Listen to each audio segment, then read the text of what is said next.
You're listening to the Ask Drone U podcast. You ask, we answer your drone questions. Whether you're here to turn your passion into profit or you simply fly for fun, we're a community of learners and teachers who aspire to achieve greatness. We are Drone U. Hey everyone, and welcome to another interesting episode of Ask Drone U. As always, my name is Paul, and we have a very special guest and a very important announcement. Now, I know many of you who have been watching the show for quite some time have seen some of the public safety episodes that we have put out with John and Mike back in June when we announced the Props Public Safety Program, which is a program built for public safety, not only firefighters, but law enforcement as well. It's a comprehensive training program that's meant to really empower managers and chiefs and commanders as a whole. That way they can know who is flight ready and who is field ready. But more importantly, it's about knowing who's proficient versus who's current. And by providing a comprehensive training solution with resources, standard operating procedures, guides, and more, well, the idea is to help the service members who save our lives by making their lives a little bit easier. So joining me today is the host of the new Props Public Safety podcast, Mr. John Wakey. John, how are you doing today, buddy? I am doing excellent, Paul. Thank you for having me. Oh, absolutely. Now, on the anniversary of 9/11, I think it's important to bring up because if I understand it right, the reason that you are a firefighter and have been for almost 19 years now is because of what happened at 9/11. So how did you get into firefighting, and why is this something that's so true to your heart? Well, I got into firefighting. I always wanted to be a firefighter. Ever since I was a little kid, they would drive past the window and I would always look out the window and stuff. So that was basically, I knew what I was going to become. 9/11 is really what sealed the deal when I seen how, selfless and, how hardworking and dedicated these members were. I wanted to be a part of that team more than anything in the world. And that's what pushed me to become, a firefighter. Now, you've been working obviously with us for a few years to develop this content management system to train firefighters and how to best use drones. But it's really about allowing them to rapidly scale their programs to save lives. Are you building these drone courses, programs, and now subsequently podcasts because you've been in firefighting and because you believe that these tools can not only save the lives of the public, but save the lives of service members as well? Yeah, there's no shortage to what you can accomplish with the right amount of data and the right data set. And that's what the drones do. They provide the data. Once you have that data, you now have tangible information to work off of. So you could protect your members and protect property, protect the public better because you have an understanding of what really is going on in this situation. And data could be anything from, a 2D map to, just knowing which way the fire is extending or receding. If you have something that's actually, going to your advantage, you're able to see the changes of the thermal in the video, and then you could adjust and allocate resources accordingly, therefore not putting more people in harm's way or taking people out of harm's way, or protecting, additional property and or persons. So it all comes down to just how you allocate and use the data that these tools provide. Well, and it brings up an important question because I'm sure a lot of people are saying, well, how come Drone U, through their props platform, is really working with people like John and Mike? Aren't there already, training programs out there? Aren't there already marketing programs out there? Aren't there already podcasts out there? Well, there is no shortage of, information that's available to public safety entities. The problem is it's all over the internet is problem number one. And you can't really vet what kind of information you're getting just by scouring the internet and typing in, I'm looking for, brush fire drone operations. You don't know if that information is accurate. And there is a ton of programs out there already, which, they have some very capable operators, and I will never take that away from them. But we could sift through that information and show what really works in the field. We would network with, different departments all over the country. And the main purpose is to find out this information for these operators and determine which is better than which information. And that's the information that we want to provide. Clear, concise, effective information that's been verified through, other departments' use cases and other departments, real world successes and or failures. Sometimes you could take that, a department's failure and use that as a source of information saying, hey, I wouldn't do this particular operation this way because it can lead to this. And that's basically the idea of everything as a whole, is to put it into a comprehensive place where you could easily get accurate information. And that's what Drone U has been doing for, almost a decade.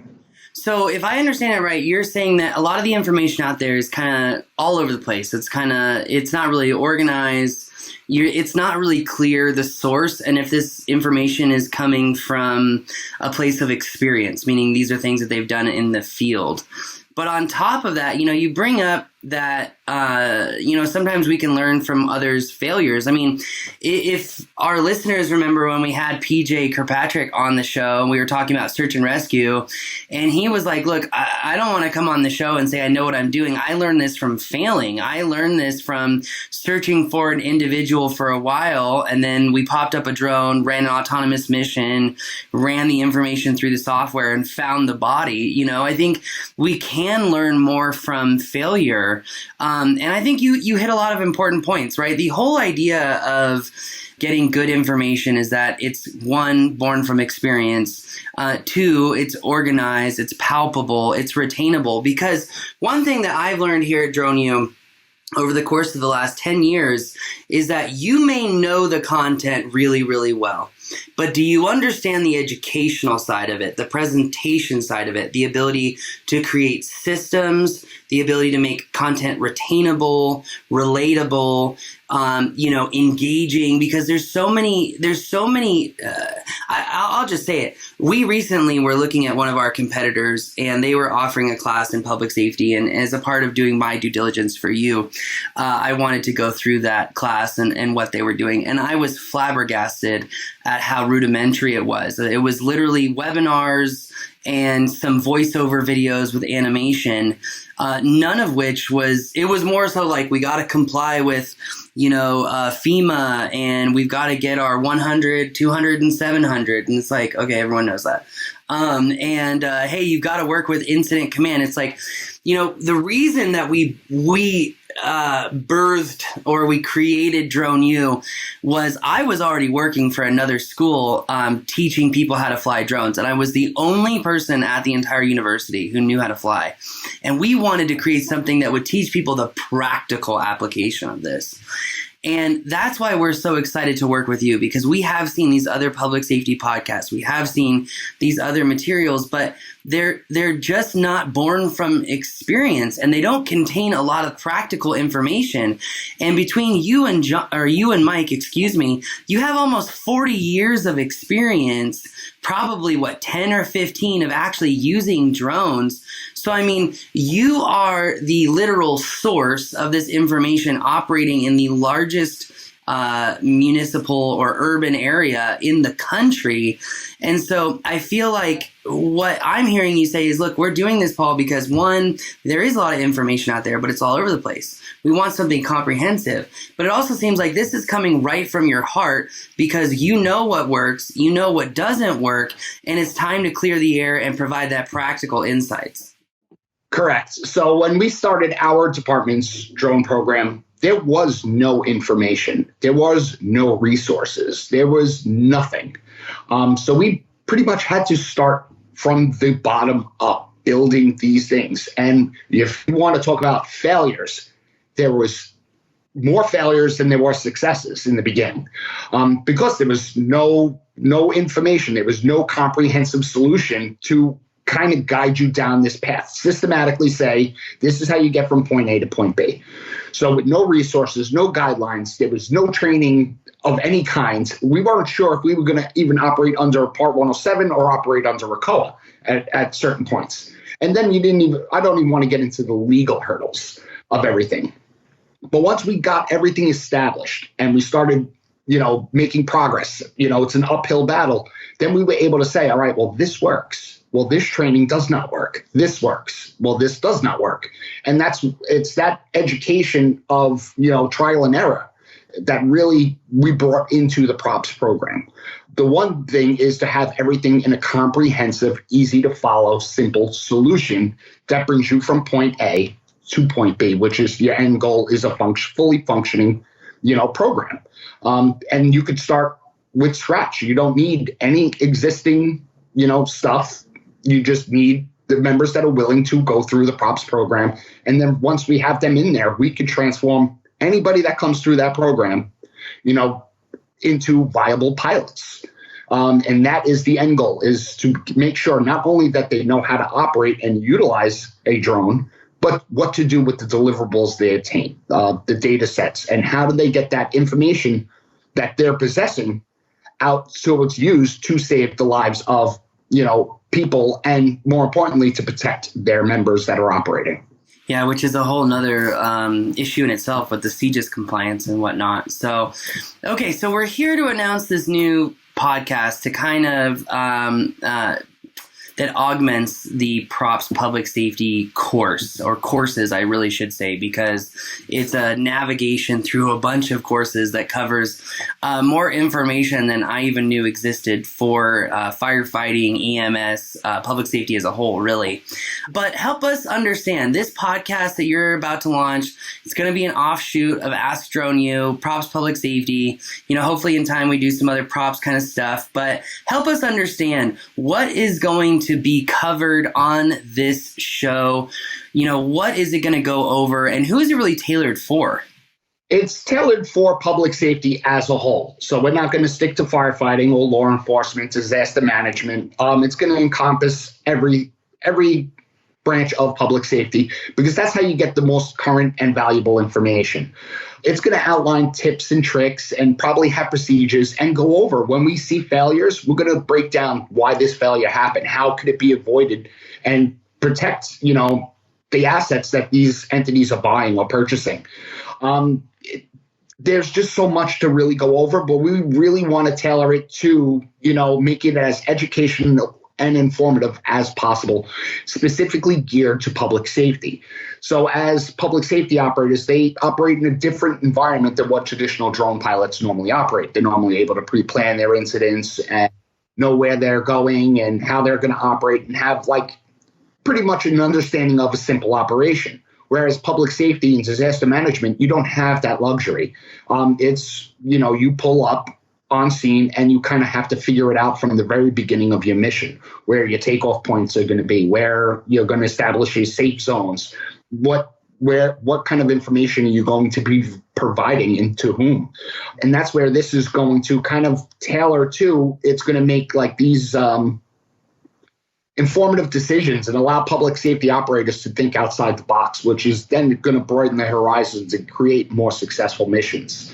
And we want to keep the platform open as well, so that, members and public safety operators are able to ask questions and have, the information, obtained to them, similar to your Ask Drone U podcast, where somebody asks a question and that question gets answered.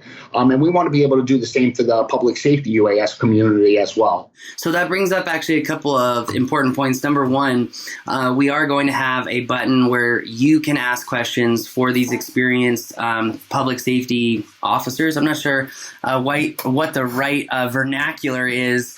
And in fact, that brings me to my second point, because when it comes to all the various labels that are put on drone pilots, right? A law enforcement drone pilot, a firefighting drone pilot, a construction drone pilot. I think that there is a very real distinction between the commercial operators and the public safety operators. In this one distinction, which is, and I'll never forget the example when we were shooting this course, but the dynamic nature of an operation in public safety.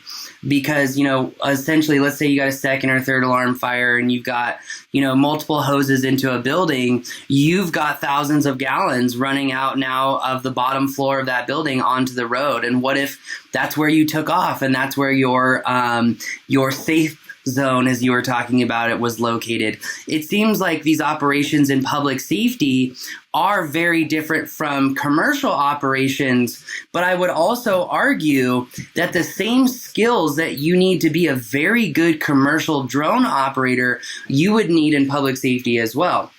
Right? You think of, you've got to fly in close proximity. You've got to have, as we call it here at Drone U, your head on a swivel. You've got to be operating under the same, systematic or systems and procedures. So that way, you can really limit liability.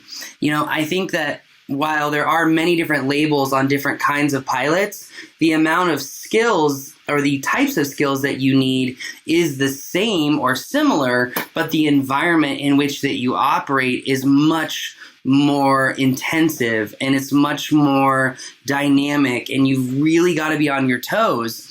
And so that's why I think that, talking about this podcast and what you're going to offer people, I think it's important to distinguish that it is for public safety, but also that some of these skills that you'll need are going to be the same sorts of skills that you would need to be a good commercial operator. It's just about tailoring that to the specific practical use cases of public safety and speaking from a point of experience, right? Correct. So we're not going to argue the point that, commercial operators, need a certain skill set and public safety needs a skill set. However, if you're flying a commercial building, you normally don't have water shooting out 100 feet out of a window, and that happens for a public safety operator. Normally, if you're doing a commercial operation where you take off and land, doesn't change. However, if this goes from a second to a third alarm and I have units incoming, guess what? I could lose my landing zone. So it's that dynamic change of the environment that is really unique to public safety. And that's why public safety, I feel, needs their own dedicated source of information, because it's that dynamic environment. And, environment is the biggest factor in, safe operations. And that's really the point that we need to drive home. You need to be aware of your environment and your surroundings and your scene as a whole, and focus on not only your mission objectives, but, how do you safely obtain your mission objectives while maintaining situational awareness of your environment? 100%. One question I have for you, and this is something we talk about all the time when we're out at conferences and we're in meetings, which we're in meetings all the time. What would you say, if you were to break up percentage-wise, what would you say is the percentage of lives that are saved? So let me put this in context. I'm not doing a good job of teeing this up.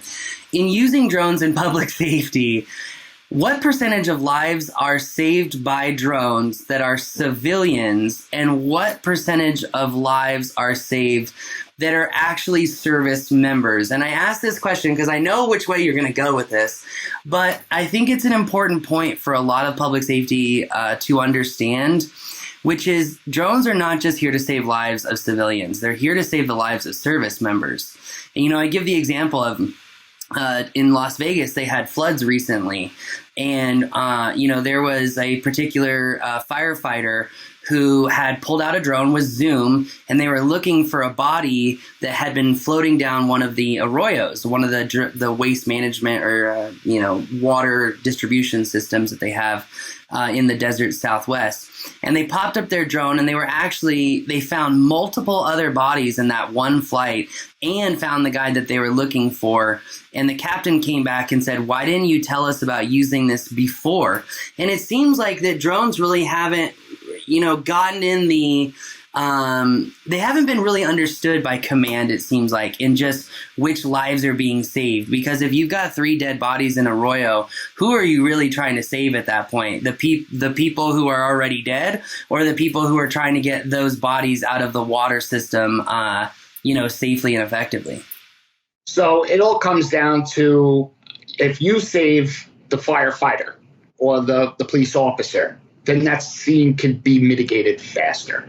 So what we're seeing with drones is we're seeing a reduction in time on scene. We're seeing a reduction in firefighter injuries. We're seeing a reduction in wear and tear on equipment, because all this information that's being processed is being put to use.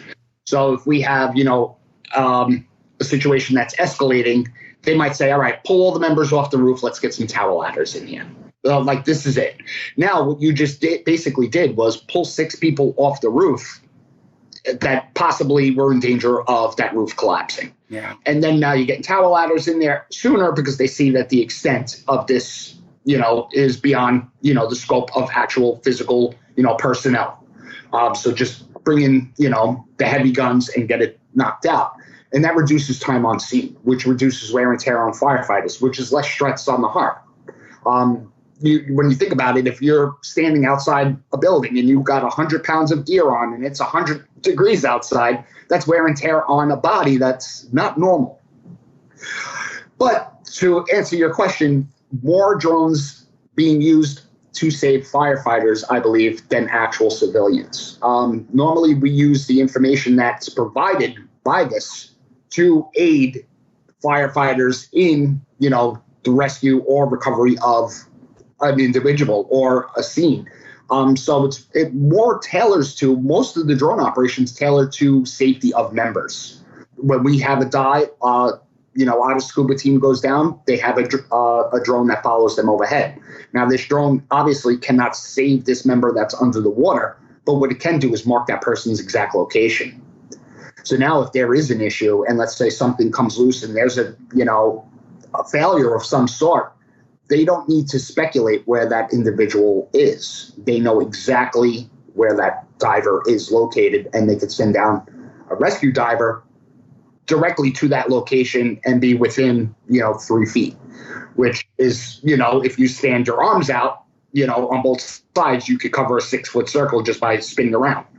And that's how we're seeing that this technology is being used. It's being used to keep the firefighters or the public safety operators safe, and in turn give them the information they need to do their jobs better, which then in turn keeps the public safe.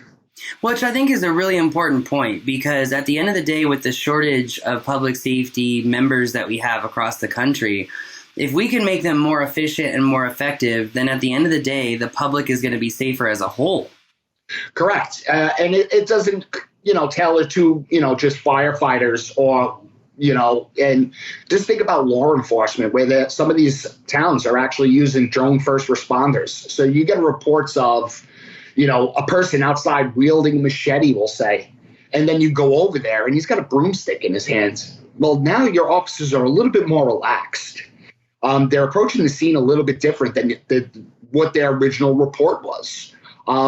And then just time on scene. And it's a matter of bringing that down to like tangible information that's going to reduce stress upon the officers as well. So it doesn't just go from firefighting or, it could go for law enforcement. It could go for EMS runs when you have multiple casualties of a car accident, we'll say. And now you go there and you send up this drone first responder, we'll say. And I know this is so far-fetched, but this is actually being done now. And then they go and they see that it's a fender bender with somebody with a broken pinky. Now you don't have these units racing in there, putting other civilians' lives in danger, because when, the tensions are high, we're moving a little bit faster. It's all around that the information that comes out of it is a benefit when it's used properly. And that's what the idea is, to get that information and make it used properly. And the whole purpose of props is to create that standardization, the in-person trainings and all that critical information. But more importantly, it's about creating clear and concise mission objectives. And that clear and concise mission objectives is what really brings the whole program together. Because if you have the information and it's just between the drone and the pilot and it's not going anywhere, then it's completely dead data. It's not being used, it's not being utilized, and it's essentially a liability more than it is a functionality.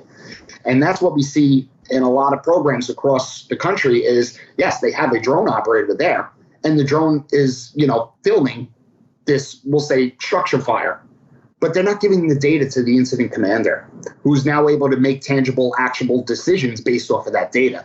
So essentially, they're just basically filming, a structure fire, and that's where the whole program comes together. It not only creates, the drone pilot and walks them through the workflows of, capturing the data, but it also tells you what to do with that data to make it tangible and useful for emergency and public safety as a whole.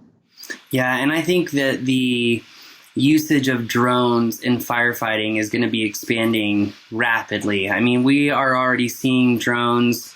One company out of North Carolina, we're already seeing their drones being used to attach to water lines to spray from the air, to get up faster and be more precise and further away, and creating solutions that work in super dense urban environments like lane switching VIO. I mean, there's so much that's being developed, I think, to really make the lives of service members easier, frankly. So that brings my last question to you for the show, which is, what's your goal? What impact do you want to have, not only through this props public safety course, of which we've been working on for 2.5 years now? And I mean, hey, you want to make a comprehensive course, it's going to take a while. It's never going to be done, Paul. Right? The case is growing, and we keep that information updated, as you know. It's a living course. It's never going to be finished. Like you said it just now, you see that this public safety sector is growing. It's going to continue to grow. If you look at any analytics from about what the biggest use of drone is, public safety is definitely in the top 2. I think it follows right behind construction. Yeah.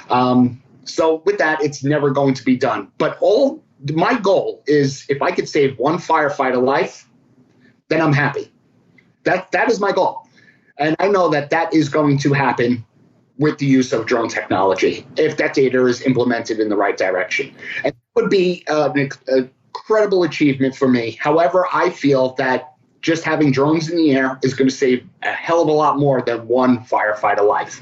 I feel like it's going to really reduce a lot of the uncertainty of firefighting and public safety as a whole. I don't think we'll ever see those numbers until like 5 to 10 years from now, when the data is finally being processed on when they started using drones, with public safety operations religiously versus when it was done without them. I think once you see that data, that's going to be astounding. You're going to see a massive reduction in, injuries and, line of duty deaths, et cetera, et cetera. And like I said, if you protect the people that are protecting that, the public, then the public is at the greatest benefit of that.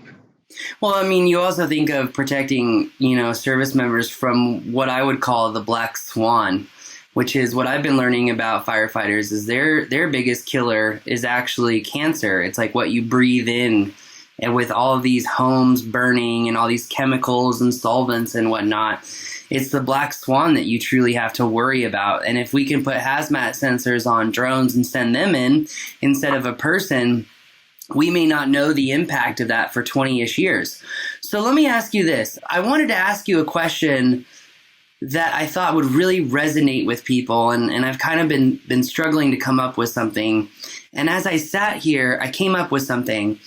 And it might be a very difficult question to answer, but it could also be, and it's also a tough subject, but it could also be extremely telling. But let me ask you this. In the wake of the anniversary of 9/11, how do you think the response to 9/11 would have been different in the age of drones? So you would have been able to monitor the air quality. You would have been able to overview the entire scene as a whole. So you would have been able to go over the pile and say, all right, well, we know that this is here, this is here, this is there. Let's allocate some resources here. You would have known that there was toxins in the air. You would have been able to see that, because we have meters that are able to connect to these equipment, giving you real-time information back to the pilot. That pilot can then now transfer that data to, the incident management, whoever's in charge, and say, hey, listen, this is the numbers that I'm pulling. You might have to have these members mask up, or let's get some face protection for these members as they're doing their job. More importantly, you would have been able to see, where the probability of, the best spots to be looking for potential victims are. Or even traffic, right? How many engines were stuck in traffic? Yeah. Well, unfortunately, you're not going to be able to move an engine if traffic is completely gridlocked. It just doesn't happen. And a lot of those members, they abandoned the engine and ran in and did what they had to do. But essentially, on something that's that large scale, the more data that you have essentially could aid the operation, even better. And believe me, there was no shortage of people that were collecting data, but there was none of that data was being analyzed in at that time until, a week later or 2 weeks later, because they didn't have the systems in place. They didn't have meters that you could actually, get real-time data readings. It all had to be processed. Now we have that technology. Now we have those abilities. Now you have, an advancement. And it's not only in drones. You're going to see that in robotics and in every other kind of form, really, land, sea, and air, where we're able to get tangible data out of these devices that we could use to protect the service members. And like I said, if you protect the service member, you protect the public, essentially. And that's what it all comes down to. I think it would have been a different scene. There would have been a lot more regulation as far as a firefighter, you're going to do what you have to do, regardless of, the information that you're told for the most part. If they said, oh, that air was bad, you guys can't be in there. They would have said, all right, do you have masks? And if they would have said no, guess what? They would have went in there with no masks anyway, because that's just what we do. We'll put ourselves aside and do what needs to be done for, our other service members and the public. And that's just the nature of the beast. But I think more information always comes down to, a better outcome. Well, better ladder placement, better personnel placement, better understanding of sources of fires, sources of solvents, or I forget the name, catalysts. What do they call that? Like fuels, excuse me. Yeah. And now I think about too, what would 9/11 have looked like in the future of the drone industry? Let's say 10 years from now. What if there were 30 or 40 drones swarming the 95th floor of Tower 1, putting the fire out when we couldn't even get water up there? I mean, maybe the outcome would have been completely different. It could have. I mean, who knows? But that's not, not far from reality. I mean, when you really think about it, there are some viable companies that are working on firefighting drones. If we'll see them in my career time, maybe, but I highly doubt it, because I don't have that much longer to go. But I think that, it's only going to progress, and use cases are only going to continue to grow. And if you notice now, a lot of the equipment coming out is really focused on getting as much information to the pilot as possible. And you're seeing that with the M30 with the laser rangefinder, and the M300 as well. The nighttime camera, the H20N, is designed specifically so you could see at night without a spotlight. Now, that doesn't really matter to, the firefighter, but that's a big deal to a law enforcement agency who's now able to, without spotlight, see the person of interest that they're using this drone to look at, and see clearly. So, I mean, you're seeing these technologies being geared to give as much information to the operator as possible so that they can conduct a more safe and thorough operation. And as long as technology continues to grow in that form, you're going to see, advanced use cases such as firefighting drones or, hazmat metering built into these drones. Don't think that that's not going to be a thing. There is going to be a company that's going to say, hey, let's make this, as small as possible and put it on this with a 40-minute flight time. And I mean, these technologies exist now. They're just going to get better and smaller and faster and more agile and so on and so forth. Yeah. Well, John, I just want to say thank you from everyone for what you're doing and for helping people and providing the free information through the podcast. And for any of you out there who are in public safety, you've got to check out the Props Public Safety Program. Go to propsflightschool.com. If you have questions for the podcast too, you can upload those questions there. But John, I just want to say thank you very much for coming on today. Really appreciate your time. Yeah, thank you for having me, Paul. I mean, it's been a long, hard 2.5 years plus, and we're just going to keep pushing this forward and give everybody the best damn public safety course on the market, most comprehensive, and, really transform, public safety training. That's as a whole to give them the best chance of success in their operations. Well, John, if you think about it, no one can actually really compete with us because we're working with guys like you who have literally a full career of using robotics equipment in public safety. So in pairing that with systematic information, methodical implementation of training, and then putting it on an education platform that's built to service multiple pilots to make scaling rapid and management easy, no other program has that. It's all a single use case. No one has that. Yeah, and that's what we see with a lot of our trainings that we did the research when we were figuring out trainings for props is, yes, you could go and fly this makeshift, hurricane scenario or fly this overflooded river scenario. But then you're going to these single use case trainings, which are great to build up, muscle memory, familiarity and stuff like that with the equipment. But you need more. You need to be well-rounded as a public safety operator because you're not only going to fly, hurricane scenarios or tornado touchdown or overflowing river. You're also going to fly that structured building. You're also going to have these internal flights, or I guess you call them kind of confined space, but flying inside buildings. So you really need to be well-rounded, and that's what Props does is it creates well-rounded, responsible operators.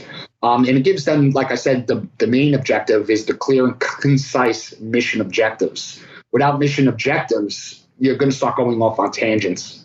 No, I couldn't agree with you more. John. Well, thank you again for coming on today. Everyone, check out the Props Public Safety Podcast because honestly, I think that we have a calling to help those people that sacrifice everything to help us.